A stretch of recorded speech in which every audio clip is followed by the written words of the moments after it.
आज हम 2020 की एक हॉरर ड्रामा फिल्म देखेंगे जिसका शीर्षक द इनविजिबल मैन है। सिसिलिया आधी रात को जागती है। वह अपने पति एड्रियन को न जगाने की कोशिश में बिस्तर से उठ जाती है। फिर वह दवा के लिए बिस्तर के नीचे पहुंच जाती है। वह वहीं बैठी है। जैसे ही वह बेडरूम से निकल रही है, वह थोड़ा सो गया और उसे पूरी तरह से चौंका दिया। सिसिलिया चुपचाप और जानबूझकर ड्रेसिंग रूम में चली जाती है, जहां उसे कपड़ों से भरा डफल बैग मिलता है और अंदर दवा भी डाल देता है। इसके बाद वह हॉलवे कैमरे को अपने सोते हुए पति की ओर इशारा करती है और जांचती है कि क्या यह काम कर रहा है, ताकि वह उस पर नजर रख सके। वह एक ऐसे कमरे में जाती है जो एक प्रयोगशाला की तरह दिखता है और घर के कैमरे और अलार्म को निष्क्रिय कर देता है। वह जो भी शोर करती है वह उसे डराती है और अगर वह जाग रहा है तो वह कैमरे की जांच करती है। वह जल्दी से तैयार हो जाती है और चुपचाप गैराज के माध्यम से घर छोड़ देती है, क्योंकि कुत्ता पहले उसे डराता है। जब अचानक कुत्ता कार अलार्म को सक्रिय करता है और सिसिलिया बार की ओर दौड़ती है तो वह अपना इलेक्ट्रिक कॉलर बंद कर देती है। जैसे ही वह ऊपर चढ़ती है, बेडरूम में रोशनी चालू हो जाती है। वह जंगल से भागती है और अपनी बहन एमिली के उसे लेने के लिए एक सड़क पर पहुंचती है। एक क्षण से अधिक समय बीत जाता है और वह भयभीत दिखती है। अंत में उसकी बहन आती है और सिसिलिया कार में बैठ जाती है। अचानक उसका पति उसके पीछे चिल्लाता हुआ और खिड़की तोड़ता हुआ दिखाई देता है। वे दूर भाग जाते हैं, लेकिन वह जमीन पर उसका डायजेपाम पाता है। 2 हफ्ते बाद सिसिलिया एक दोस्त के घर जेम्स है। वह अभी भी बाहर जाने से डरती है, लेकिन वह उसे मेल बॉक्स में जाने के लिए मना लेता है। जब वह उसे खोलने जाती है और जॉगल करने से वह डर जाती है और वह वापस अंदर भाग जाती है। अगले दिन उसकी सहेली कुछ घर का नवीनीकरण कर रही है और सिसिलिया अपने कंप्यूटर कैमरे को कवर कर रही है। तभी अचानक दरवाजे की घंटी बजती है। एमिली दरवाजे पर है। सिसिलिया इस बात से परेशान है कि वह वहाँ है, यह सोचकर कि उसके पति ने वहाँ उसका पीछा किया होगा। लेकिन उसकी बहन के पास कुछ खबर है। वह उसे अपने फोन पर एक लेख दिखाती है जिसमें कहा गया है कि उसका पति मर चुका है। सिसिलिया को समझ में नहीं आता कि वह कैसे जेम्स और एमिली को बताती है कि जिस तरह से वह उसे नियंत्रित करती है, जिस तरह से वह बोलती है, और उसे लगता है कि उसका दुर्व्यवहार सिर्फ शारीरिक हिंसा से ही नहीं रुकता। अगले दिन सिसिलिया घर से अधिक आसानी से बाहर निकलने में सक्षम है।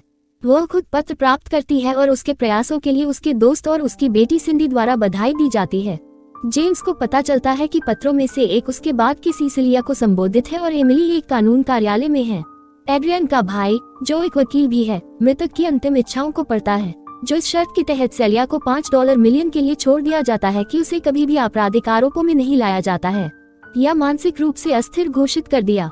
उस रात उसने सिडनी और जेम्स को उपहार देकर सरप्राइज दिया और उनकी अच्छी देखभाल करने के लिए उन्हें धन्यवाद दिया। फैशन स्कूल में जाने के लिए जेम्स को एक विशाल सीढ़ी और सिडनी को पर्याप्त धन के साथ एक बैंक खाता मिलता है। वे जश्न मनाते हैं और सिसिलिया एक कमरे में जाती है। उसे यह एहसास होता रहता है कि कोई उसे देख रहा है। अगली सुबह जेम्स काम पर निकल जाता है और सिसिलिया सिडनी को जगाने के लिए वह चूल्हे को छोड़ते समय बस यही करती है। नाश्ते में आग लग जाती है और लड़की आग बुझाने वाले यंत्र से बुझाती है। उस दिन बाद में, इसलिए सेलिया घर में अकेली है, लेकिन उसे कुछ अजीब लगता है और वह जांच करने जाती है। वह पूरे घर को देखती है और कुछ भी नहीं पाती है, जब अचानक उसे घर का मुख्य दरवाजा खुला होता है। सिसिलिया प्रवेश द्वार की जांच करता है। वहाँ कोई नहीं है, लेकिन फिर भी उसे अजीब लगता है। अचानक उसके बगल में दूसरी सांस देखी जा सकती है। उसी रात सिसिलिया और सिडनी के कमरे में सो रहे हैं। अचानक कुछ उनके कवर को खींच लेता है और कमरे में रोशनी के साथ खेलना शुरू कर देता है। सिसिलिया तो सोचती है कि वह कमरे में किसी को थोड़ी देर के लिए देखती है, लेकिन उसे पता चलता है कि यह सिर्फ सिडनी का पुतला है। फिर वह फर्श से कवर लेने जाती है और सोचती है कि उसके बगल में कुर्सी पर कोई बैठा है, इसलिए वह कवर फेंक देती है। वहाँ कोई नहीं है। वह कवर खींचती है, लेकिन जब वह उन्हें देखती है तो वे हिलते नहीं हैं, मानो कोई उनके ऊपर खड़ा हो। इसलिए सेलिया इस प्रक्रिया में जेम्स को सिडनी में जगाने के लिए बुलाती है और वह कमरे में भाग जाता है। चूंकि न तो वह और न ही उसकी बेटी किसी को देखती है, वह उसे थोड़ा शांत करते हुए कहता है कि एड्रियन हंटर सिसिलिया की याददाश्त को नौकरी के लिए इंटरव्यू न देने दे। जब वे बैठते हैं तो साक्षात्कारकर्ता उसके साथ फ्लर्ट करता है, लेकिन जब वह देखता है कि वह अपना काम देखकर घबरा गई है, सिसिलिया बैग खोलती है और हमारा काम नहीं है। वह वास्तव में परेशान हो जाती है और ठंडी हो जाती है। जेम्स अस्पताल में उसके साथ बैठा है, क्योंकि डॉक्टर उसे मूल रूप से तब तक आसान रखने के लिए कहता है जब तक कि उसकी प्रयोगशाला परिणाम नहीं हो जाते। सिसिलिया नहा रही है और ये रहा फोन बज उठा। वह उठाती है और यह एक डॉक्टर है जो उसे बता रहा है कि उसके बेहोश होने का कारण उसके सिस्टम में डायजेपाम का उच्च स्तर है। सिसिलिया बाथरूम सिंक पर डायजेपाम की एक बोतल देखती है। इस पर खूनी फिंगरप्रिंट है। बाद में सिसिलिया एड्रियन के भाई को देखने के लिए जेम्स को अपने साथ ले गई। वह उन्हें डायजेपाम की बोतल के बारे में बताती है और कहती है कि इसे एड्रियन ने वहां रखा था लेकिन भाई ने उसे खारिज कर दिया। फिर वह कहती है कि उसे विश्वास नहीं होता कि वह मर चुका है और उसने अदृश्य होने का एक तरीका खोज लिया है और उसे यकीन है कि उसका भाई इसके बारे में जानता है। जेम्स हैरान है और एड्रियन का भाई नाखुश है। उसका कहना है कि उसके भाई ने उसके सिर में भी घुसकर उसे प्रताड़ित किया। वो उसे एड्रियन के मृत शरीर की एक तस्वीर दिखाता है और उसे बताता है कि जब उसके भाई की मृत्यु हुई तो उसे भी राहत मिली। इसलिए सेलिया एमिली को देखने जाती है और उनके बीच एक अजीब बातचीत होती है जिसमें उसकी बहन उसे बताती है कि उसने उसके बारे में कैसा महसूस किया है। इस बारे में उसने अपना भयानक ईमेल पढ़ा। सेलिया उसे बताती है कि उसने ईमेल नहीं भेजा लेकिन एड्रियन ने किया। एमिली उस पर विश्वास नहीं करती और उसे मदद लेने के लिए कहती है। इससे सेलिया अपने ईमेल पर भेजे गए आइटम की जांच करती है और उसे एमिली को ढूंढती है। सिडनी उसे फर्श पर रोते हुए देखने के लिए अंदर जाती है। कुछ सुकून भरे शब्दों के बाद वे बाहर जाने का फैसला करते हैं। सिडनी खड़ा हो जाता है और कुछ उसे हिट करता है। वह तुरंत अपने पिता को यह सोचकर बुलाती है कि सिसिलिया ने उसके साथ ऐसा किया है। उसने जितना भी कोशिश की वह उन दोनों को मना नहीं सकी, लेकिन लड़की को उसने नहीं मारा, इसलिए उन्होंने उसे घर में अकेला छोड़ दिया। सिसिलिया जानता है कि एड्रियन किसी तरह वहाँ है और उसे बुलाना शुरू कर देता है।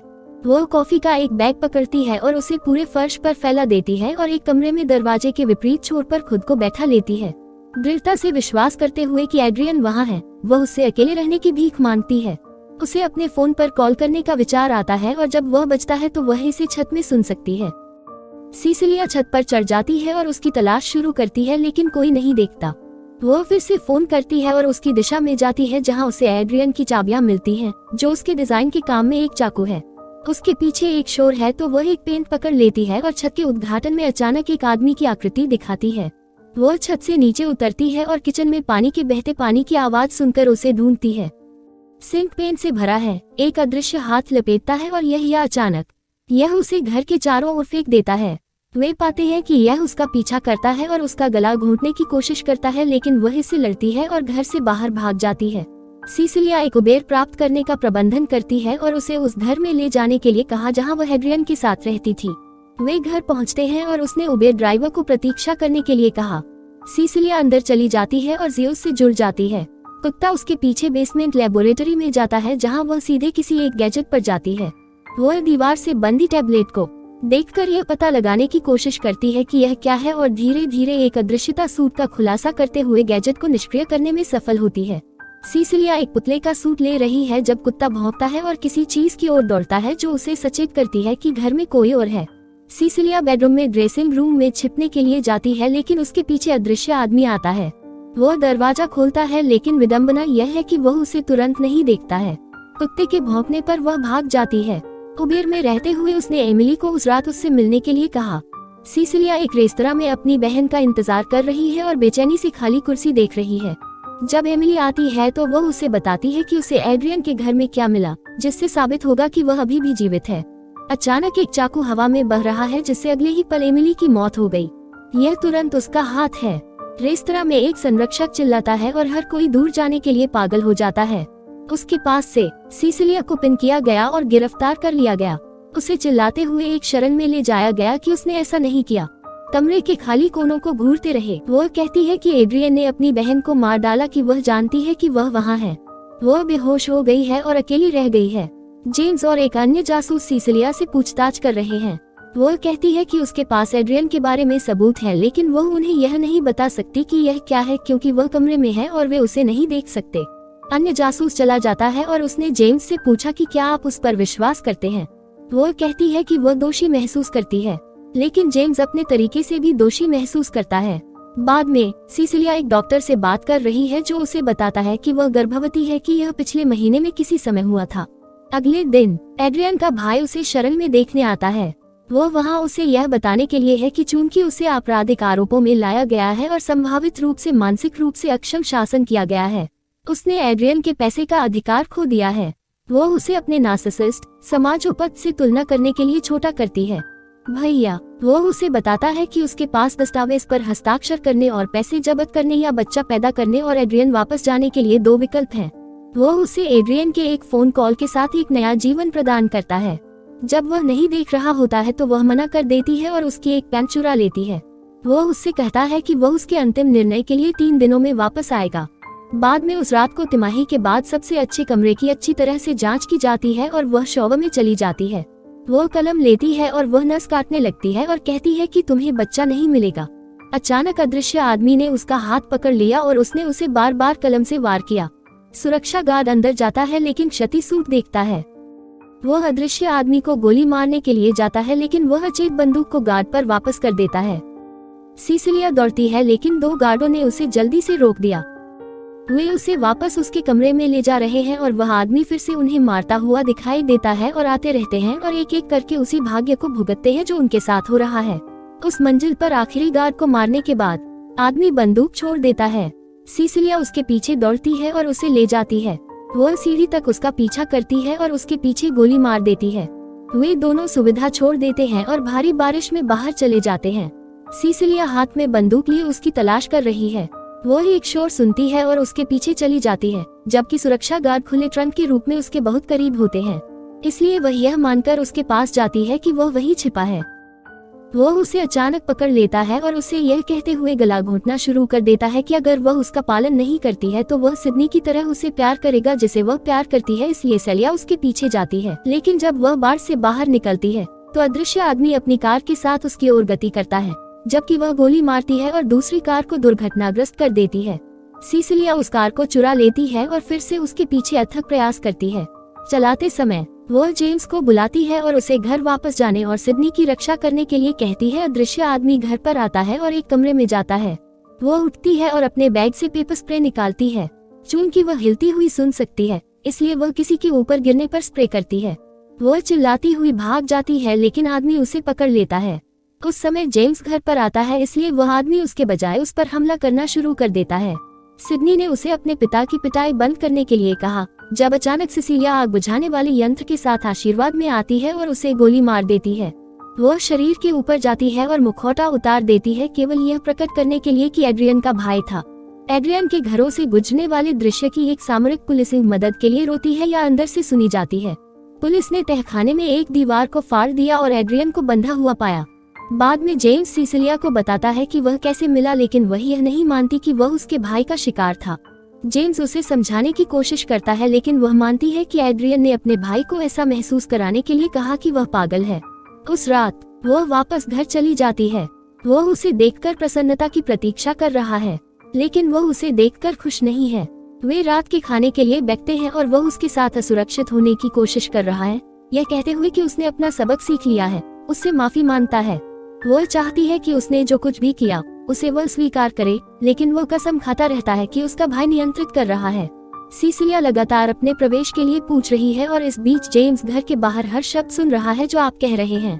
जैसे ही वह रो रही है, एड्रियन उसे आराम देने के लिए आती है, लेकिन फिर से अपने नियंत्रण के तरीकों पर वापस आ जाती है। सिसिलिया खुद को साफ करने के लिए बाथरूम जाती है और आप टेबल पर उसका इंतजार कर रहे हैं। उसके कुछ समय के लिए चले जाने के बाद वह बेचैन हो जाता है और अचानक खुद को मार लेता है। एक पल के बाद सिसिलिया वापस आती है और तुरंत आपातकालीन सेवाओं को कॉल करती है। वह सुरक्षा कैमरे के अंधे स्थान पर खींचती है और उसे मरते हुए देखती है। सिसिलिया के जाने के बाद क्या हुआ, यह सुनने के बाद जेम्स घर की ओर दौड़ता हुआ आता है। वह उसे बताती है कि एड्रियन ने खुद को मार डाला था, लेकिन जेम्स एक डिफेल बैग में सूट देखता है। अगर वह सभी के साथ लगाए तो वह एक संपत्ति रखती है। सिसिलिया सीधे सवाल का जवाब नहीं देती है। वह सब कुछ छोड़कर घर से निकल जाती है। इस तरह के और वीडियो देखने के लिए सब्सक्राइब करें, नोटिफिकेशन चालू करें और चैनल को मदद करने के लिए एक लाइक छोड़ें। देखने के लिए धन्यवाद।